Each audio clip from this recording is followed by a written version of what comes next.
Hello everyone and welcome back to my channel. So today I thought we'd go back to basics and learn how to create form and how we shade form onto shapes. So what do I mean by form and how do we do it? Good questions, I'm glad you asked, and I am going to show you. First, there's a couple of things I need you to understand. First off, we create form by value, by adding value in the correct places. This is a value scale, so this is the lightest value and this is the darkest value. And then my light source throughout this whole presentation is coming from top right down. So it's coming down this way. So it's all dependent on light. You have to first figure out where your light source is, which is imperative. You need to know which direction your light is coming from. And then we need to understand the different ranges of value. So we have highlights where there's very little value, and then we have our light tones where there's a little more value, our mid-tones where there's a bit more value, and then our dark tones where there is the most value. We also have this bit of catch light or bounce light, which is where the light's coming down and hitting the surface that it's on and bouncing and reflecting back up onto the object. And then we also have the cast shadow. So this sphere is sat, say, on a table. This is where it's touching the table. So there'll be no light there at all. That will be completely dark. And then as it moves out, more light can penetrate around the object. So that dilutes the shadow. But to start off with, that's where your darkest areas will be, where the object is touching whatever it's sat on. So with that in mind, let's get on with how we create value. Sorry, form. So first I am just going to outline a circle, just moving my shoulder just around and around to try and get some sort of circle. And I'm going to add value all over it. Like I said, the light source is top right coming down, but I can't do anything without any value all over it. So I've drawn a circle, a 2D shape, and now add in value all over it. That's clearly still a 2D shape, just coloured in. So now I'm going back over where the darkest parts are, and then I'm just using a blending stump just to blend out the graphite. Just personal preference. Some people like to leave it as it is. I prefer mine to be smooth, just whatever. So anyway, going back in now with a darker pencil. And now I am really thinking about which way the light's coming and which way, how it will be darker, so that as it goes around the sphere and around out of sight, it's getting darker and darker and darker, apart from the bounce light, which is making that bit a little bit lighter, but that's still darker than the highlight area. But that's the darkest area that I'm doing there now. And then just, again, getting the shadow in the darkest area underneath, and then fading the shadow away. Everything needs to fade away. You don't want any harsh lines that don't, the line doesn't represent anything, and it kills any dimension. So you always need to be fading it away. And next onto the barrel, just drawing an ellipse and then some lines down, joined at the bottom with a curve. You need to make sure that you curve it at the bottom. Lots of people leave it straight. Again, that kills dimension. As it sits on the table, you would see a curved edge.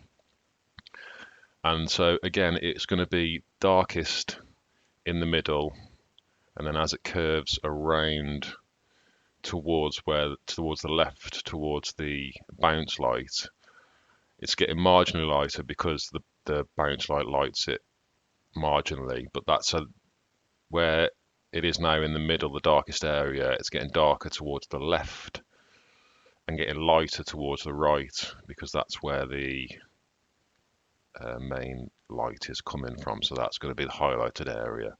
the right hand side of the barrel. But this will be where it's darkest, and then as it goes round to the left, it does get marginally lighter because, like I said, of the bounce light. As it goes round to the right, it gets lighter and lighter and lighter because that's the main area of light coming down and hitting the barrel or jar or whatever it is, something circular anyway. But you need to make sure that your highlights are bright enough and that your dark tones are dark enough, or else again that kills dimension. The more the tonal value kind of looks the same, the less dimension that you've got, and the more tonal changes that you can get into your drawing, the more dimension you'll create. And then again, just putting the cast shadow in will be darkest where it is at the bottom, and then getting lighter and lighter and lighter as I fade it away.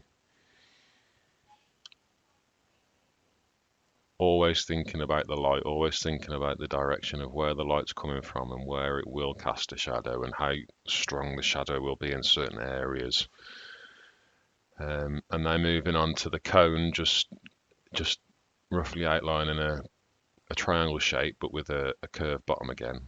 And then again just getting some graphite down so that we can get some form to it.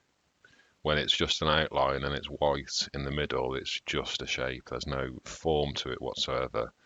So we add value in the right areas, whether it be our dark tones or our mid tones or our light tones, and that's what creates the form.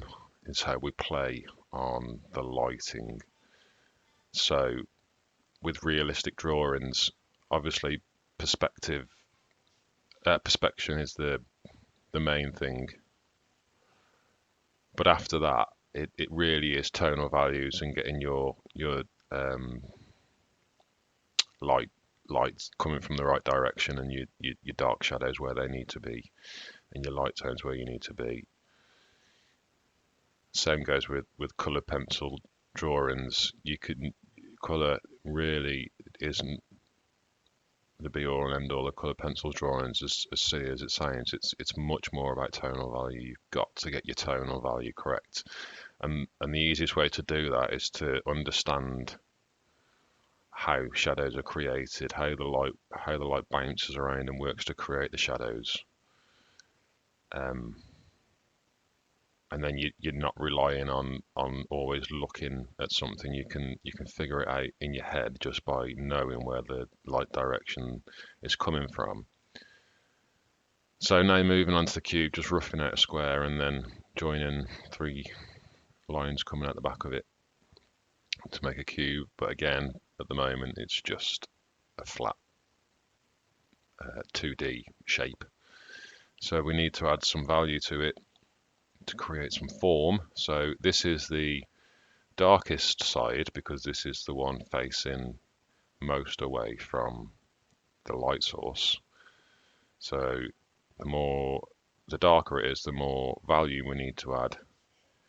So always start with my darks first because they need the most value. They're going to need the most layers.